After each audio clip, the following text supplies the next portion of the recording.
ditentukan oleh perkataanmu. Ku aman karena kau menjaga. Ku kuat karena kau menopang. Hidupku hanya ditentukan oleh kuasa-Mu. Bagi Tuhan tak ada yang mustahil. Bagi Tuhan tak ada yang tak mungkin. Mujizatnya disediakan bagiku. Ku diangkat dan dipulihkannya.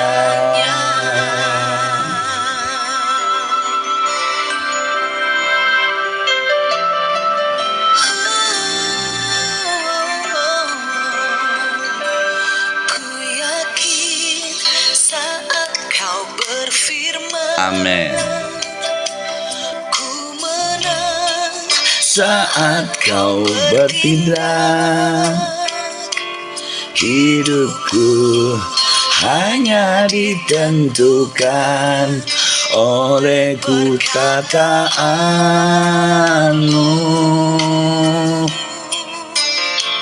Ku aman karena kau menjaga. Amin. Karena kau menopang. Hidupku hanya ditentukan. Haleluya, haleluya. Oh, haleluya. Oh, bagi Tuhan tak ada yang mustahil. Bagi Tuhan tak ada yang tak mungkin. Amin. Disediakan bagiku. Ku diangkat dan dipulihkannya.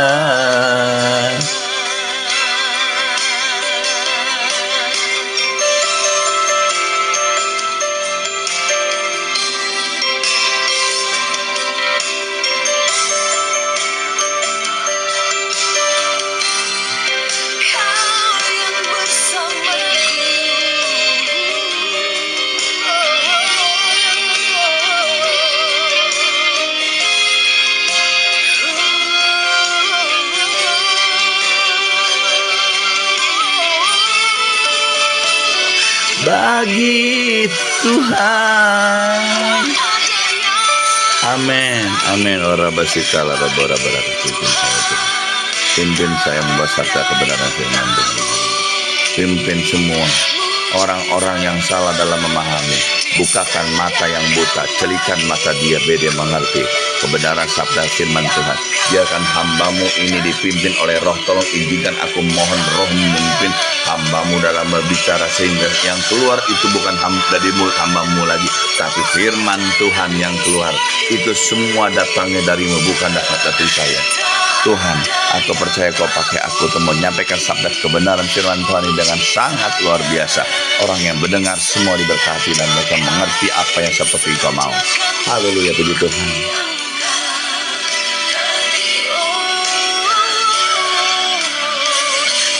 Haleluya.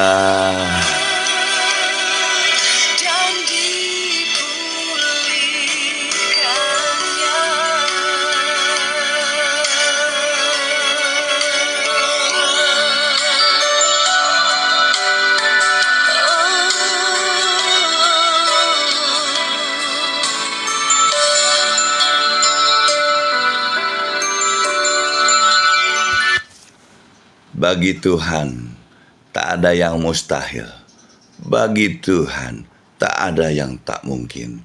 Mujizatnya disediakan bagi kita semua orang yang percaya. Amin. Shalom Alahem, selamat pagi saudara-saudari kekasih di dalam Tuhan. Ya, saya diizinkan Tuhan sepagi ini sabda firman Tuhan karena roh Tuhan itu datang kepada saya dan ia ingin saya membawa sabda kebenaran Tuhan. Ini temanya Tuhan yang Esa. Banyak sekali orang yang berbicara, Tuhannya orang Kristen itu ada 3. Wah, nggak benar itu, sesat, ajaran sesat dan gitu. Maka terdengarlah sampai di telinga si Satria Baja Hitam ini, sehingga berita tentang Tuhannya orang Kristen itu 3, itu adalah berita hoak. Ya, berita yang asbun alias asal bunyi saja. Saya akan kupas, saya akan bongkar satu demi satu ya, agar Anda semua mengerti ya. Roh Tuhan datang sama si Satria Baja Hitam ya. Dan lihat, ada yang ngomong orang Kristen itu nyembah berhala loh, dan mereka menyembah patung-patung. Saya jawab dengan tegas. Orang Kristen, Nasrani, ya Injil kebenaran. Injil, Kristen itu agama. Injil adalah berita keselamatan dan kebenaran. Ya, Injil kebenaran itu ya tidak mengajarkan kita untuk menyembah berhala. Kalau ada yang bilang, ya Injil, kepercayaan orang Nasrani itu salah, dia menyembah berhala. Di mana buktinya? Saya kupas nih ya. Lihat, haleluya, puji Tuhan. Yang menyembah patung ya itu ya adalah aturan liturgi agamawi ya, dan kepercayaannya itu hampir mirip dengan orang Nasrani. Hampir mirip artinya itu hanya menyerupai, tapi tidak sama. Barang KW sama barang ori hampir mirip ya, tapi tidak sama. Kita lihat ya, karena saya tidak bisa tidak boleh ya membicarakan agama lain itu ya. Anda harus paham yang saya maksud. Yang mirip tapi tidak sama itu kepercayaannya ya. Kita buka Imamat 19 ayat 4. Perhatikan sabda firman Tuhan ini. Janganlah kamu berpaling kepada berhala-berhala, dan janganlah kamu membuat bagimu dewa tuangan. Akulah Tuhan Allahmu. Lihat ya, di Imamat Rasulnya Tuhan menulis seperti ini ya. Kita lihat lagi ya, 10 perintah Allah ya, di Injil diturusnya hukum Taurat ya, di kepercayaan kitab suci yang lain ya, itu disebutnya hukum Jabur ya. Kita perhatikan ya ayat pertama dan ayat kedua. Jangan jangan ada Allah lain di hadapanku, titik ya. Kita buka yang kedua ayatnya sih bang apa. Jangan membuat bagimu patung ya. Jangan menyebut nama Tuhan Allahmu dengan sembarangan ya. Ya, lihat sebentar. Haleluya. Janganlah engkau menyembah ya, apalagi engkau sujud menyembah kepadanya ya. Itu jelas di hukum Taurat, di hukum Jabur tertulis hukum baku yang tidak bisa dirubah. Kenapa sekarang orang menyembah patung ya? Serupa tapi tak sama ya. Itu patung bukan Tuhan ya. Kau beri nama Tuhan sembarangan kau ya. Bertobatlah, terkutuk kau ya. Lihat, apa yang dilarang Tuhan itu menjadi dosa, otomatis langsung menjadi kutuk. Betul nggak? Apa yang diinginkan Tuhan kita lakukan itu otomatis juga berubah menjadi berkat. Amin. Kita lihat Keluaran 20 ayat 4 dan 5. Janganlah bagimu membuat patung yang menyerupai apapun yang ada di atas langit atau yang ada di bumi di bawah, atau ada yang di dalam air di bawah bumi.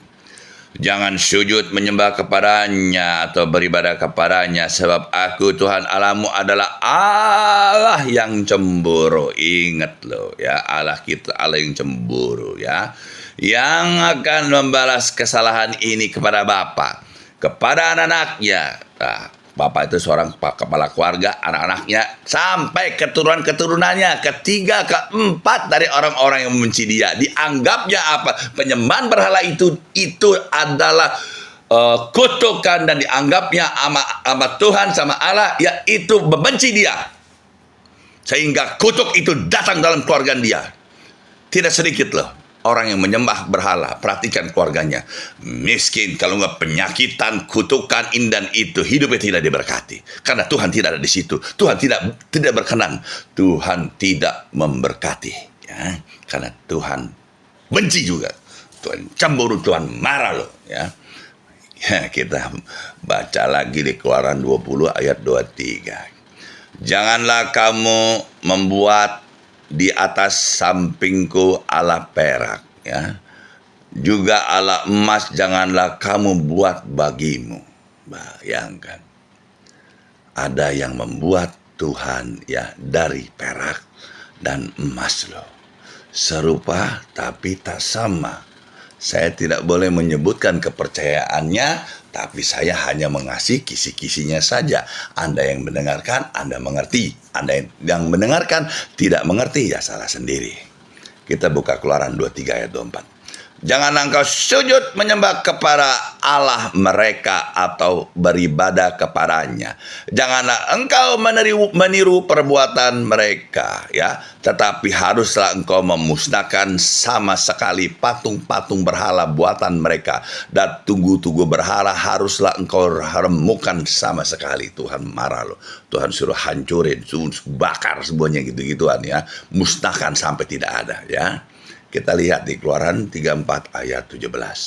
Janganlah kau buat bagimu alat tuangan, ya. Ulangan 4, 16 sampai 19. Supaya jangan kamu berlaku busuk dengan membuat bagimu patung yang menyerupai berhala apapun yang berbentuk laki-laki atau perempuan, yang berbentuk binatang yang ada di bumi, atau berbentuk burung bersayap yang berterbangan di udara, atau berbentuk binatang yang merayap di bumi, atau berbentuk ikan yang ada di dalam air dan di dalam bumi. Dan juga supaya jangan engkau mengarahkan matamu ke langit, sehingga apabila engkau melihat matahari, bulan, dan bintang, segenap tentara langit engkau disesatkan.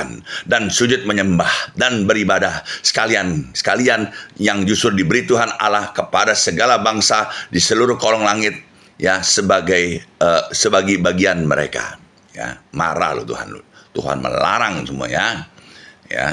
Kita lihat di Ulangan 5 ayat 8 dan 9. Jangan membuat bagimu patung yang menyerupai apapun yang ada di langit atas, ada yang di bumi di bawah, dan ada dalam air, ya. Kita lihat ya, sebentar. Haleluya ya.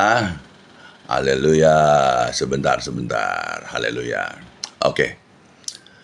Haleluya, begitu banyak Tuhan ya membuat sabda firman Tuhan pada hari ini tentang penyembahan berhala. Ya, banyak sekali dia bikin ya. Artinya dia marah besar loh, dan dia memperingatkan loh kepada orang-orang yang mendengarkan loh ya. Kalau Anda tidak mau bertobat, kutuk datang ke dalam kehidupan Anda. Amin.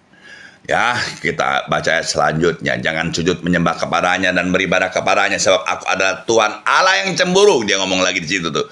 Akan membalas kesalahan kepada anak-anak keturunan ketiga, keempat, dan yang membenci aku tuh. Dia ngomong lagi tuh. Ya, kita buka Ulangan 16 ayat 21-22. Larangan terhadap berhala dan terhadap persembahan hewan dan yang cacat. Janganlah engkau menanam sesuatu sebagai tiang berhala di samping mesbah Tuhan Allahmu. Sebab mesbah yang kau buat bagimu, janganlah juga kau dirikan bagimu tugu berhala yang dibenci Tuhan Allahmu.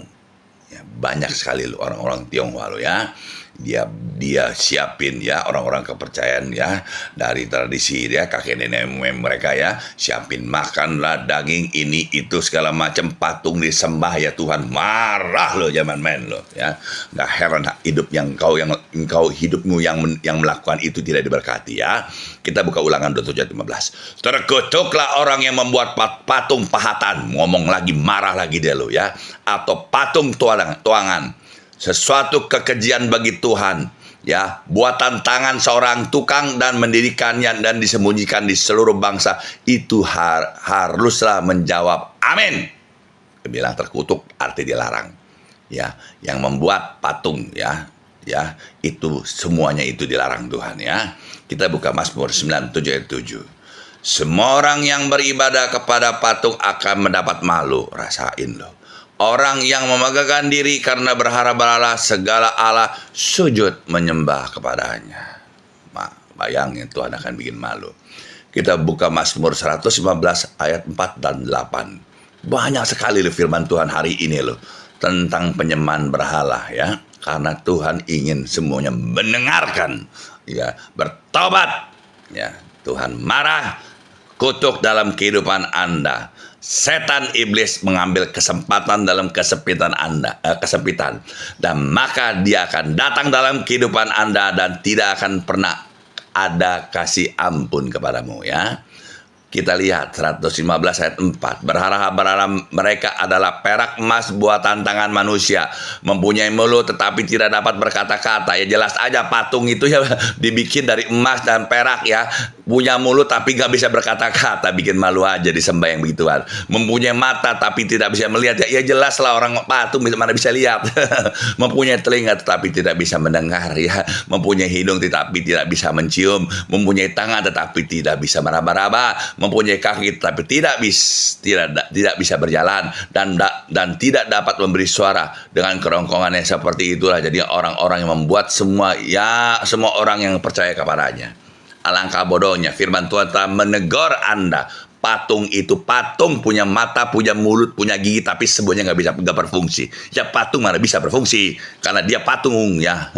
Kita lihat Yesaya ayat 2, Yesaya 2 ayat 20.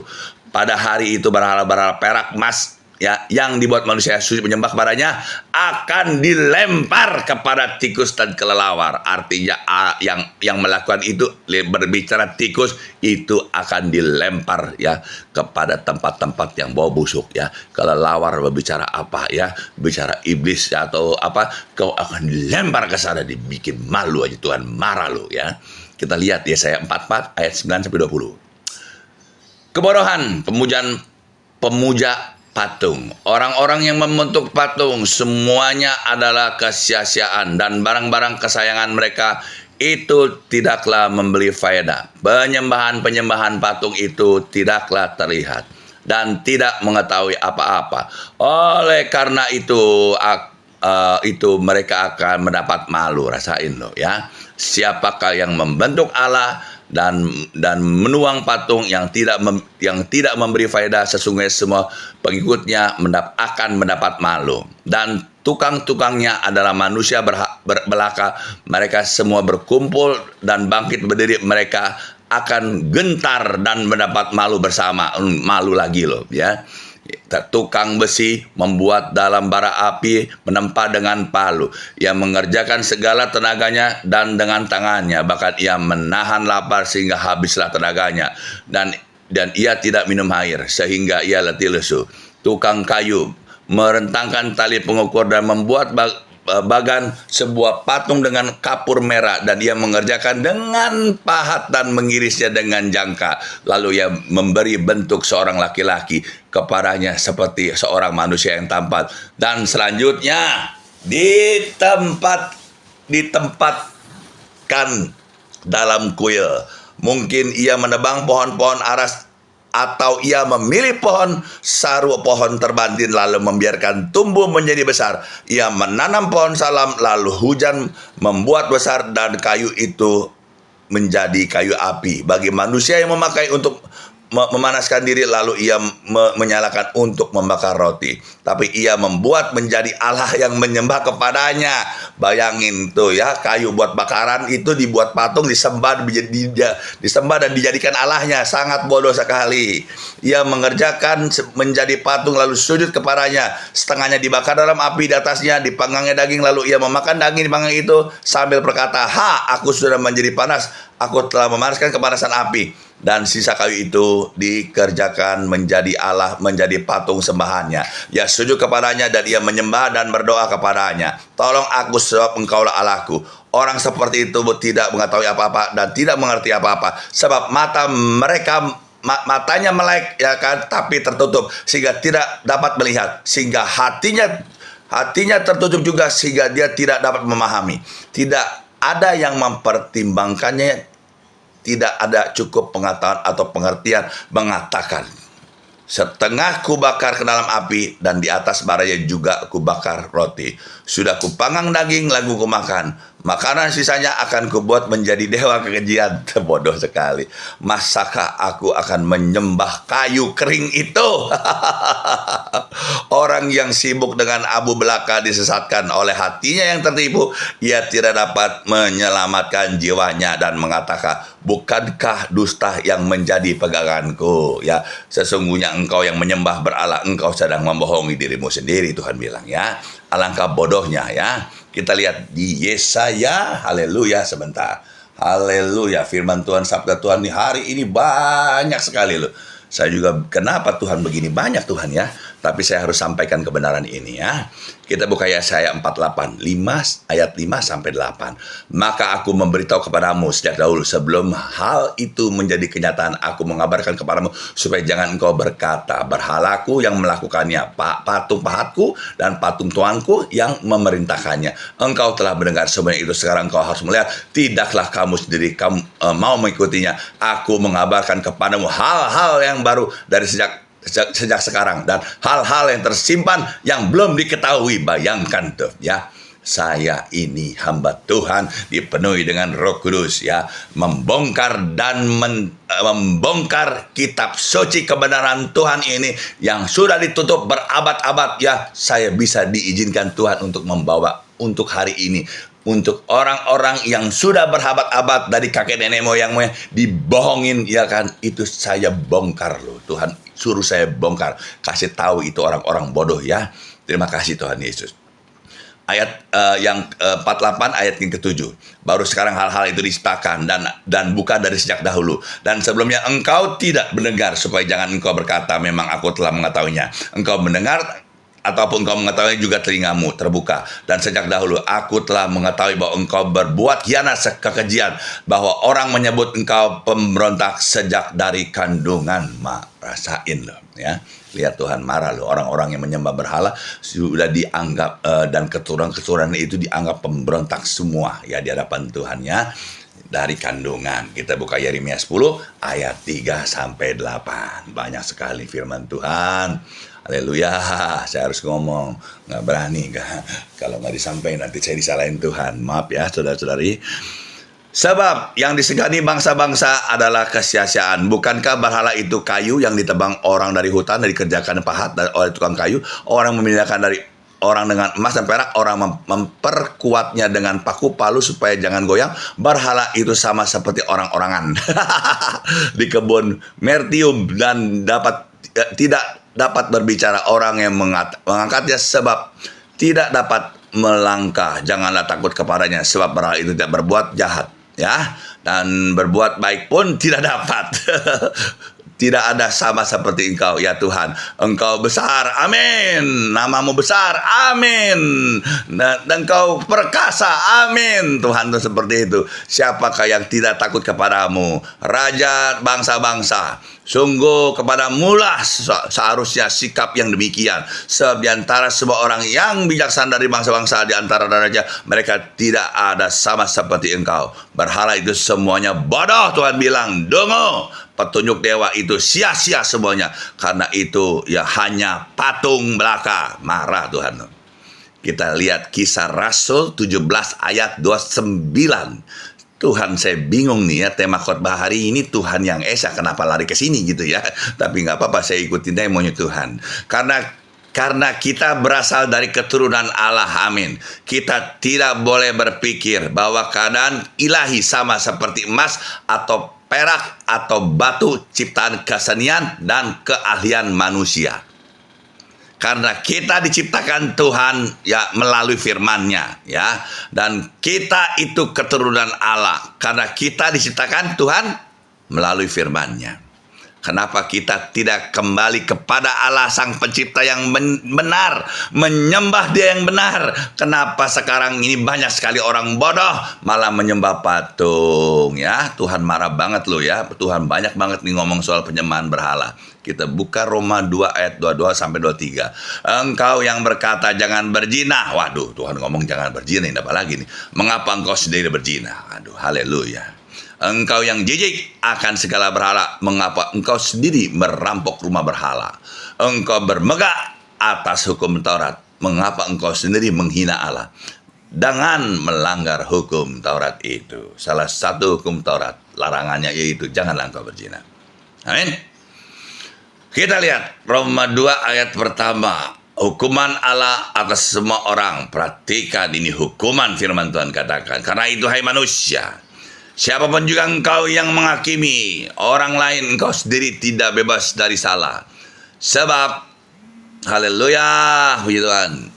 Sebab dalam menghakimi orang lain, engkau menghakimi dirimu sendiri. Karena engkau yang menghakimi orang lain melakukan hal-hal yang sama.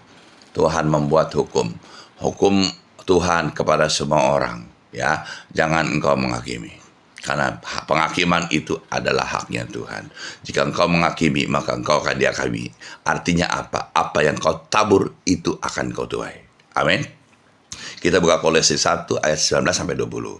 Karena seluruh kepenuhan Allah berkenan diam di dalam Dia, dan oleh Dialah Ia memperdamaikan segala sesuatu dirinya, baik yang ada di bumi maupun yang ada di sorga.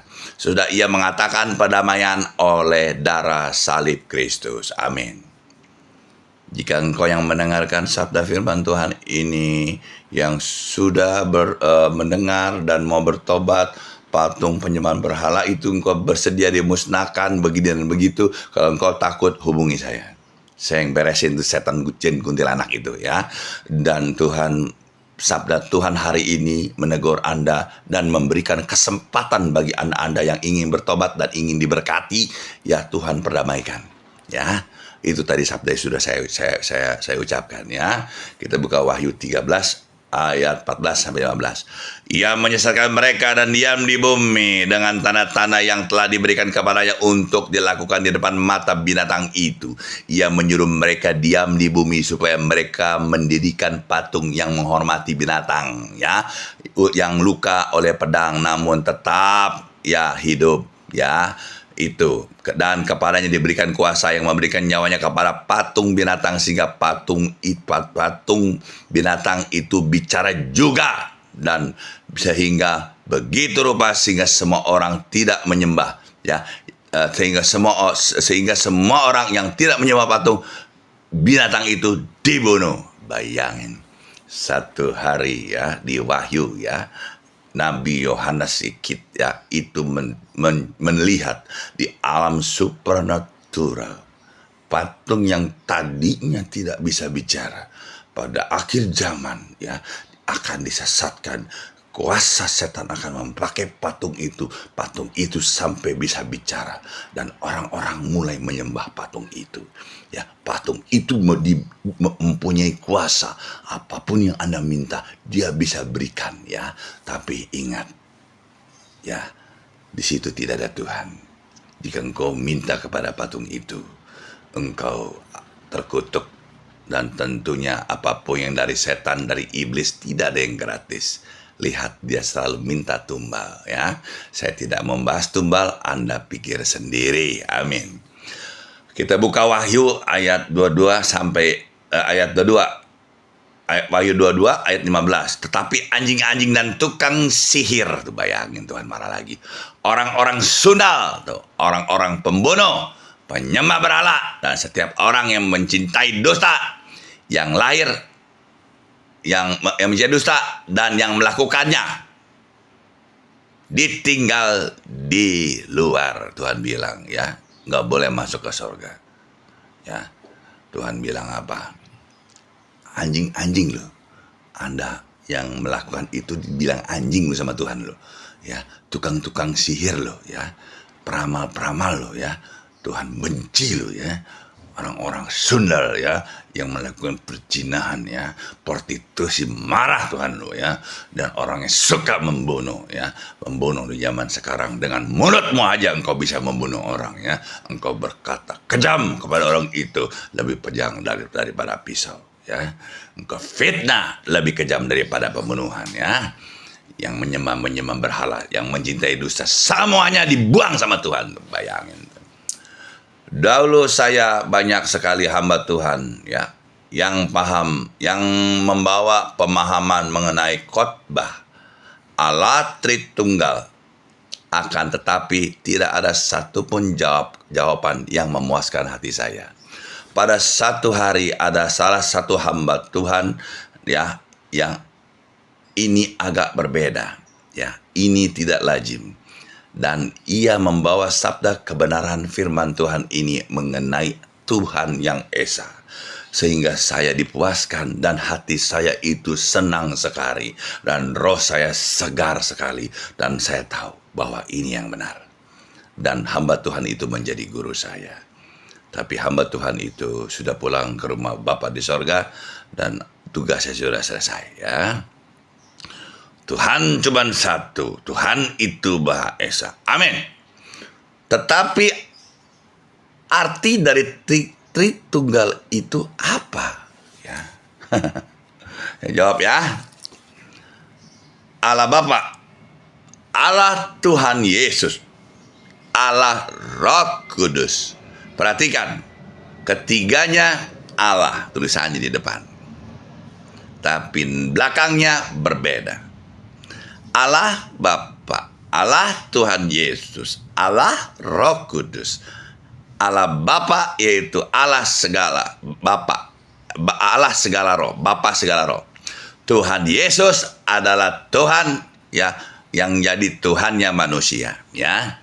Ya, dia juga Allah. Roh Kudus yaitu rohnya Tuhan sendiri ya. Mari saya kupas di satu-satu biar saya pelan-pelan kupasnya biar Anda mengerti ya. Nama Allah adalah marga. Contohnya kalau orang Batak ada yang namanya Marpaung, Sinaga, Siregar, dan itu dia selalu ngomong namanya, marganya dia ucapkan. Orang yang berbeda marganya yang diucapkan ya. Seperti itu. Allah itu adalah marga. Oke. Bapa itu Allah Bapa. Tuhan Yesus itu Allah Tuhan Yesus. Allah Roh Kudus itu Allah Roh Kudus. Saya ulangi lagi loh ya. Kita lihat perbedaannya ya. Saya jelaskan satu demi satu biar Anda mengerti. Yang Anda menyebut ya Tuhannya orang Nasrani itu ada tiga. Siapa bilang? Di sini jelas Allah Bapa ya satu, Tuhan Yesus ya satu, Roh Kudus ya satu. Artinya apa? Ya Tuhan cuma satu, Tuhan Esa. Kenapa bisa bilang Tuhan tiga? Yang ngomong itu ngaur. Mari kita buka sabda firman kebenaran firman Tuhan ini. Ya, kita lihat firman yang telah menjadi manusia. Di Yohanes 1 ayat 1, pada mulanya adalah firman. Firman itu bersama-sama dengan Allah. Firman itu adalah Allah. Ia pada mulanya bersama-sama dengan Allah. Lihat. Ya, satu adalah Bapa. Ya, dua bersama-sama dengan Allah. Itu firman, itu siapa? Tuhan Yesus. Ya. Kenapa saya bisa bilang Tuhan Yesus itu firman? Kita lanjutkan sabda kebenaran firman Tuhan ini bahwa Tuhan Yesus adalah Tuhan ya. Ada firman itu adalah Tuhan Yesus ya. Siapakah yang firman tersebut? Kita buka Yohanes 1 ayat 3. Segala sesuatu dijadikan oleh Dia. Tuh, bayangin. Dia itu siapa firman? Tidak ada satupun yang telah dijadikan, yang telah dijadikan. Kalau dia nggak ada, nggak akan ada semua ini. Dalam Dia adalah hidup. Dan hidup itu adalah terang manusia. Kalau Anda menerima Dia, Anda menjadi terang. Ya. Terang itu percaya di dalam kegelapan dan kegelapan tidak dapat menguasainya. Datanglah seorang yang diutus Allah. Nah, datang nabi utusan Allah, perhatian. Namanya Yohanes. Yohanes terkenal dengan nama julukan Yohanes Pembaptis. Ia datang sebagai sakti yang memberikan kesaksian tentang terang itu supaya oleh dia semua orang menjadi percaya. Tuh, ya. Ia bukan terang, tapi harus memberikan kesaksian tentang itu. Dan terang yang sungguhnya menerangi setiap orang sedang datang ke dalam dunia. Artinya Yohanes datang dulu, baru terang itu datang. Yohanes mempersiapkan jalan untuk Tuhan.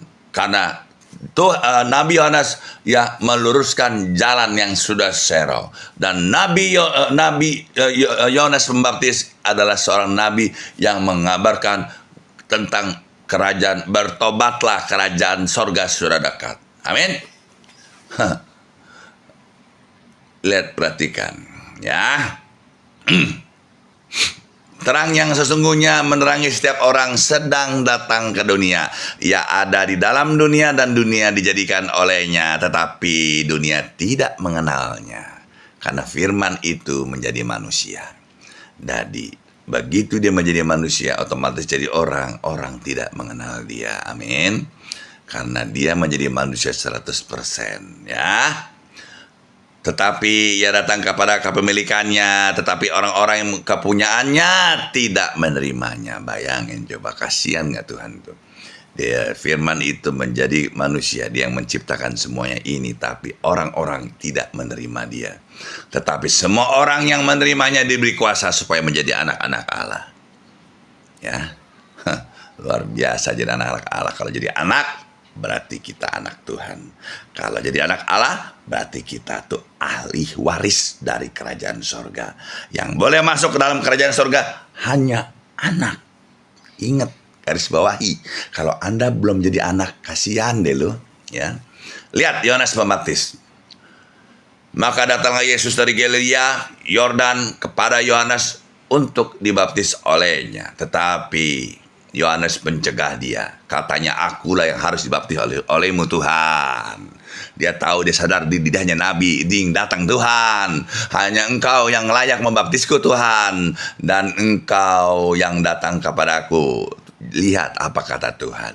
Lalu Yesus menjawab kepadanya, biarlah hal itu terjadi karena demikian sepatutnya kita menggenapkan seluruh kehendak Allah. Dan Yohanes pun menurutinya. Sesudah dibaptis, Yesus segera keluar dari air. Perhatikan, pada waktu itu langit terbuka. Lihat, perhatikan ya. Dan ia melihat Roh Allah seperti burung merpati. Roh Allah itu siapa? Roh Kudus. Ya, Tuhan ada, Roh Allah, Roh Kudus turun ke atasnya, ya. Lalu terdengarlah dari sorga mengatakan, tuh ada lagi tuh, ya, ada Roh Allah yang terbang, yang turun ke atas Tuhan Yesus, ya, seperti burung merpati, ya. Ada lagi suara dari sorga. Jelas di sini ada 3, ya. Inilah anakku yang kukasihi, kepadanya lah aku berkenan. Jelas di sini. Tuhan Yesus ada Roh Kudus, ada Allah Bapa. Tiga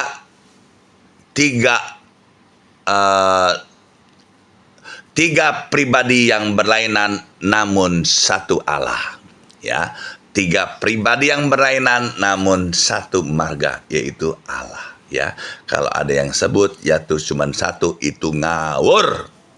Ya, Allah itu Bapa satu, betul. Tuhan Yesus satu, betul. Roh Kudus satu, betul.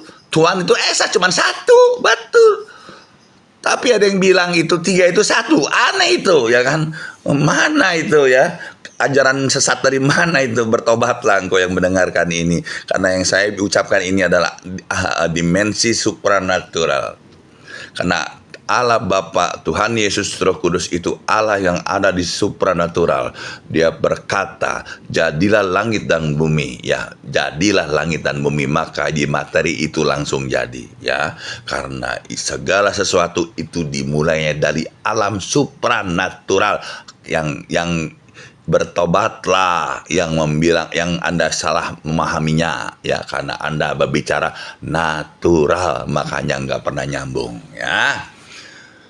Haleluya. Kita buka Kejadian 1 ayat 26. Berfirmanlah Allah, baiklah kita menjadikan manusia menurut rupa gambar kita. Garis bawahi kita. Kita itu lebih dari satu. Ya, Allah berfirman. Mereka bertiga meeting di surga, ya. Dia membuat manusia serupa dengan dia. Ya, artinya apa? Kita itu lebih dari satu, supaya mereka berkuasa atas ikan-ikan di laut dan burung-burung di udara dan ternak dan atas seluruh bumi dan segala binatang melata merayap. Sangat jelas, ya.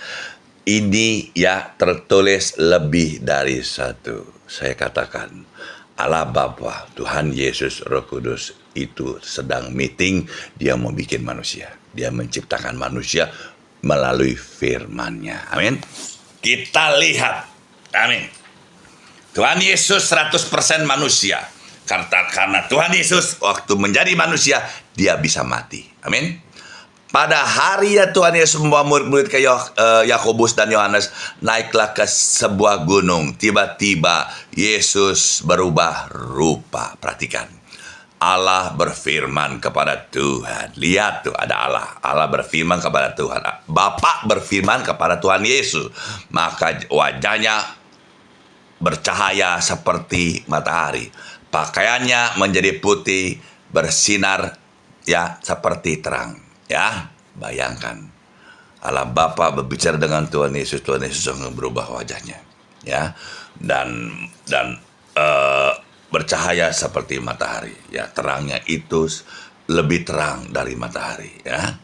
Makanya cahaya Tuhan Yesus itu terangnya seperti matahari, itu kuning, ya. Kalau Anda yang bisa, Anda memiliki indera keenam, Anda kalau melihat diri saya, cahaya yang ada menaungi saya itu warnanya kuning. Ya, terserah mau percaya mau enggak, saya nggak pikirin. Ya, saya lanjutkan sabda firman Tuhan ini.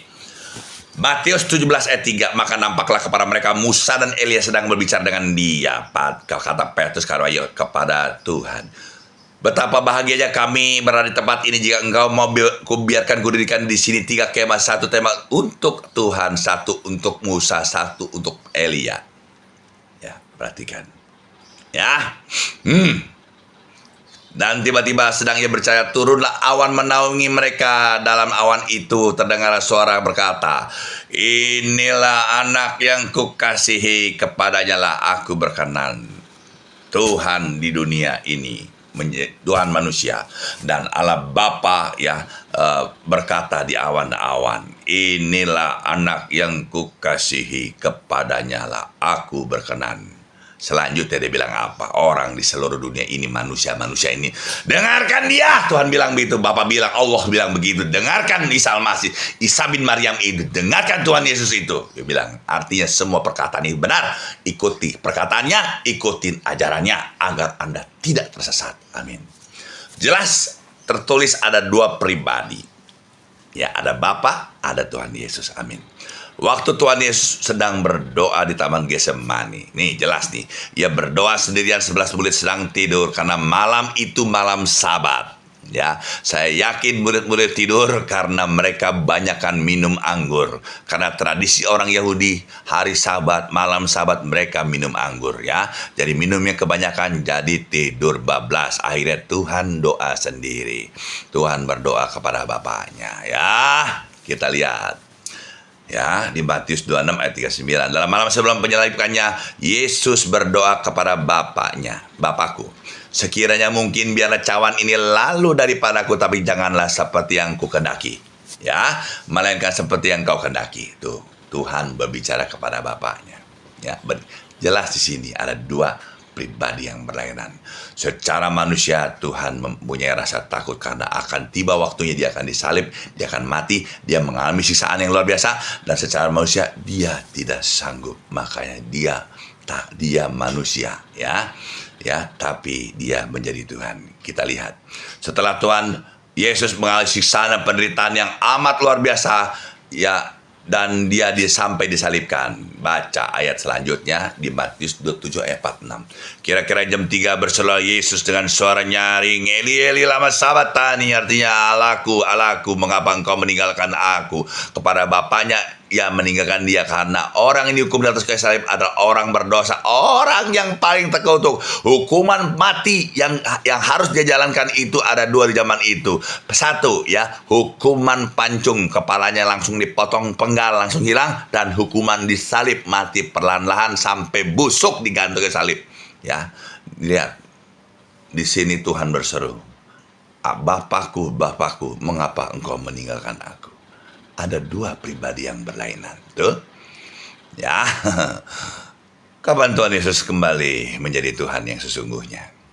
Tuhan 100%. Kalau Tuhan menjadi manusia 100%, dia bisa mati. Tuhan yang hidup, dia kembali kepada Bapaknya di sorga. Dia menjadi Tuhan kembali, menjadi firman itu sendiri. Dan dia hidup kekal selama-lamanya. Dia adalah Sang Pencipta langit dan bumi yang menciptakan Anda dan saya. Mau percaya silakan, Anda diberkati. Nggak percaya, saya nggak pikirin. Ya, salah sendiri.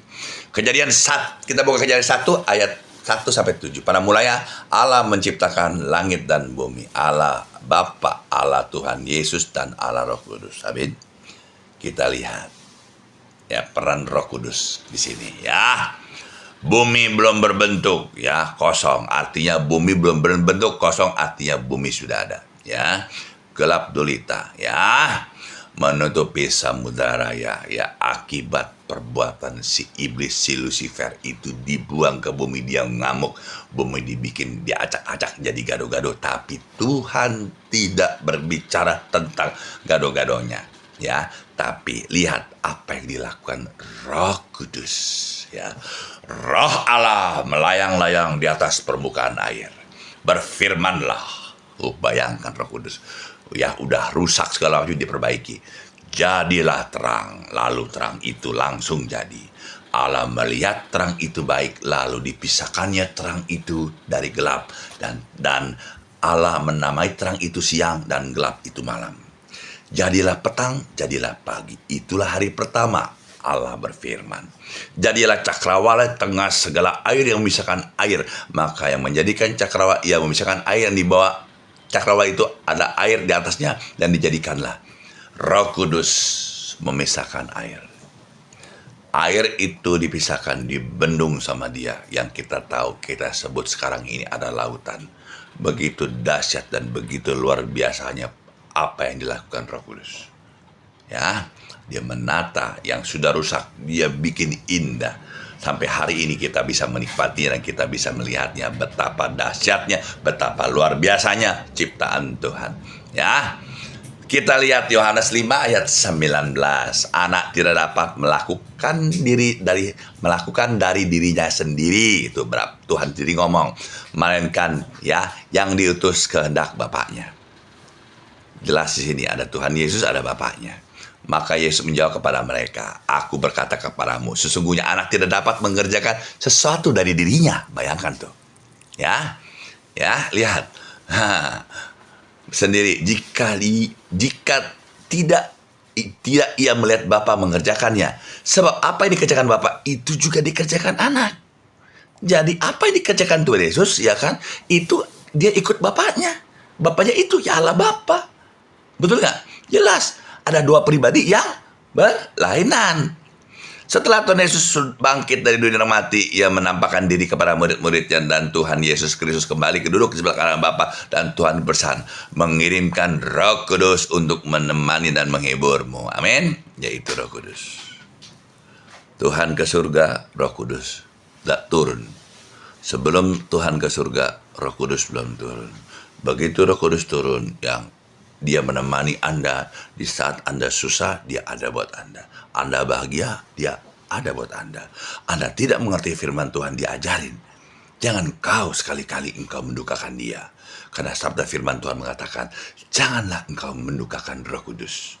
Dosamu tidak akan pernah diampuni di kehidupan ini maupun di kehidupan yang akan datang. Sangat jelas ada tiga pribadi yang berlainan, Allah Bapa, Tuhan Yesus, dan Roh Kudus. Amin. Nah, kita lihat. Ya, Matius 12 ayat 3-2. Sebab itu aku berkata kepadamu, segala dosa dan hujatan manusia akan diampuni, dan terhadap Roh Kudus tidak akan diampuni. Apabila mengucapkan suatu kepada anak, tuh jelas. Lain tuh. Ada Roh Kudus, ada anak. Anak itu Tuhan Yesus. Ia mengaku dosa dan dia mau bertobat, ia diampuni. Tapi dia menentang Roh Kudus, tidak akan diampuni. Ada dua pribadi berlainan. Di dunia ini maupun di dunia akan datang. Ya. Haleluya. Haleluya, haleluya, haleluya. Kita buka Wahyu 5 ayat 1-15. Banyak banget firman Tuhan hari ini. Maka aku melihat dari tangan kanan yang duduk di sebelah tata sebuah gulungan kitab yang ditulis sebelah dalamnya dan sebelah luarnya, dan materainya dengan 7 materai. Dan aku melihat seorang malaikat yang gagah yang berseru dengan suara nyaring, katanya, siapakah yang layak membuka gulungan kitab materai-materainya? Tetapi tidak seorang pun di sorga, malaikat-malaikat sorga pun tidak pantas, ya, yang atau yang ada di bumi, ya, atau ada di bawah bumi, yang dapat membuka gulungan itu atau melihat isi dalamnya. Ya, lihat, perhatikan. Maka menangislah dengan amat sedih, karena tidak seorang pun yang dianggap layak untuk membuka gulungan kitab suci itu, ya, atau melihat sebelah dalamnya. Lalu berkatalah seorang dari tua-tua kepadaku, janganlah engkau menangis. Sesungguhnya singa dari suku Yehuda, yaitu Tunas Daud, telah menang. Dia dapat membuka gulungan kitab itu, ya, dan membuka ke-7 materai. Singa dari suku Yehuda, itu Tuhan Yesus, ya. Ya, maka aku melihat di tengah-tengah tata. Siapa tuh? Bapaknya. Dan keempat makhluk itu di tengah-tengah tua-tua berdiri seekor anak domba. Di tengah-tengah tata itu ada bapaknya, ada anak domba. Ya, ada dua domba sembelihan, ya. Dan bertanduk 7 dan bermata 7. Seram lu, ya. Itu malaikat kerub tuh, ya. Itulah ke-7 roh Allah yang diutus ke seluruh bumi. Lalu datang anak domba itu dan menerima gulungan itu. Ada dua pribadi yang ini di sini, ya. Lalu datang domba itu menerima, berarti dia ada yang memberi. Dari tangannya yang duduk di atas tata, Bapaknya membelikan gulungan kitab suci itu. Dan dia mengambil gulungan kitab suci itu, tersungkur 4 makhluk yang ke-24 tua-tua itu di hadapan domba itu. Semua tua-tua dan malaikat-malaikat yang seram-seram itu langsung tersungkur itu di sorga loh. Ini bercerita tentang alam supernatural, di mana kitab Wahyu adalah kitab akhir zaman yang nantinya akan seperti ini. Amin. Ya. Masing-masing memegang 1 kecapi, 1 cawan emas penuh dengan kemenyan. Itulah doa-doa orang kudus. Dan mereka menyanyikan 1 nyanyian baru. Engkau layak menerima gulungan kitab itu dan membuka materai-materainya, karena engkau yang telah disembelih, disalib dan dipotong dan dibunuh, Tuhan Yesus. Dengan darahmu engkau telah membeli, ya, mereka bagi Allah tiap-tiap suku dan bahasa, kaum dan bangsa. Dan engkau membuat mereka menjadi 1 kerajaan, menjadi imam-imam bagi Allah, ya, kita, dan akan memerintah raja di bumi. Wah, akan ada langit baru, bumi baru, ya. Kita yang beriman, yang percaya kepadanya, kita akan memerintah bersama Tuhan, ya. Memerintah sebagai raja di bumi. Maka aku akan mendengar suara banyak malaikat di sekeliling tata makhluk-makhluk. Dan tua-tua itu jumlah mereka berlaksa-laksa dan beribu-ribu raksa. Miliaran nih orang jumlahnya, jangan main-main loh. 1 laksa itu berapa ribu, ya. Ini miliaran, jangan main loh. Katanya dengan suara nyaring, anak domba yang disembelih itu layak menerima kuasa dan kekayaannya dan hikmat dan kekuatan dan hormat dan kemuliaan dan puji-pujian. Tuh, Tuhan dapat reward dari Bapaknya. Dan aku mendengar semua makhluk yang di sorga dan di bumi, yang ada di bawah dan di laut, semua yang ada di dalamnya, berkata, bagi Dia yang duduk di tata, bagi anak domba, dan puji-pujian, hormat, kemuliaan, kuasa sampai selama-lamanya. Bayangkan. Dan keempat makhluk itu berkata, amin. Dan tua-tua itu jatuh tersungkur, semuanya menyembah Dia.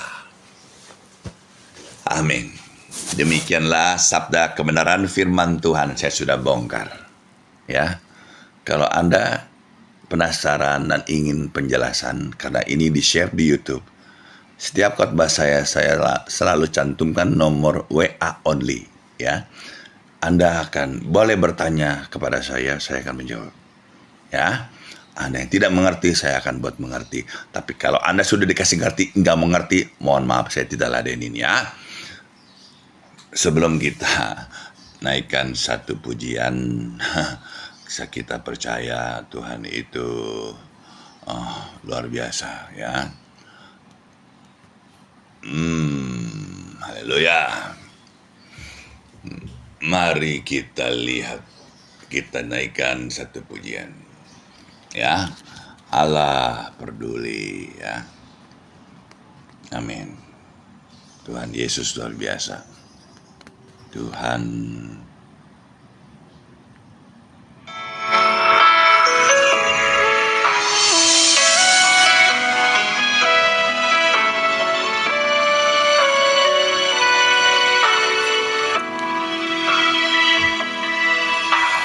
banyak perkara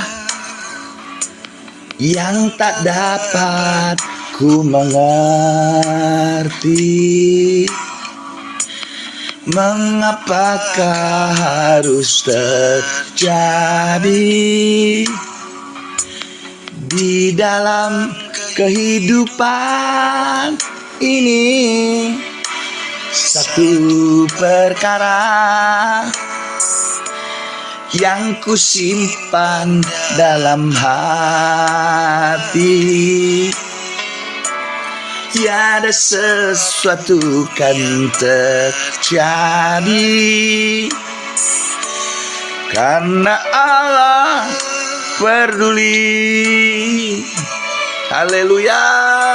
Oh, Allah mengerti, Allah peduli segala persoalan yang kita hadapi. Tak akan pernah dibiarkannya ku bergumul sendiri. Amin, amin, amin. Haleluya. Allah mengerti, Anda mengerti persoalanmu, ya. Haleluya. Oh, rabasikala rabodila rabaranto. Amin. Banyak perkara yang tak dapat ku mengerti. Mengapakah harus terjadi di dalam kehidupan ini? Satu perkara yang ku simpan dalam hati, tiada sesuatu pun yang terjadi, karena Allah peduli. Haleluya. Allah mengerti. Amin. Allah peduli segala persoalan yang kita hadapi. Tak akan pernah dibiarkannya ku bergumul sendiri. Allah. Amin. Ora basikala rabodila rabalaranto. Vimpala rabodila rabalalanta. Amin.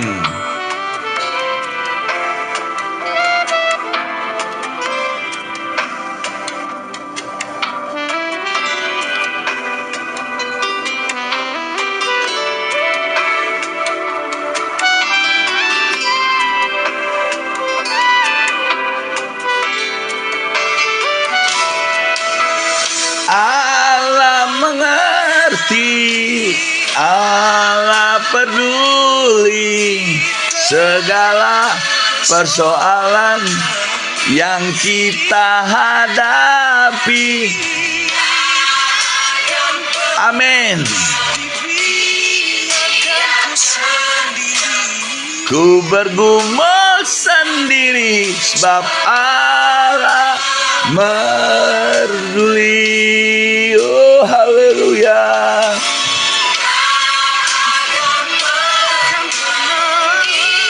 Amin. Ku bergumul sendiri.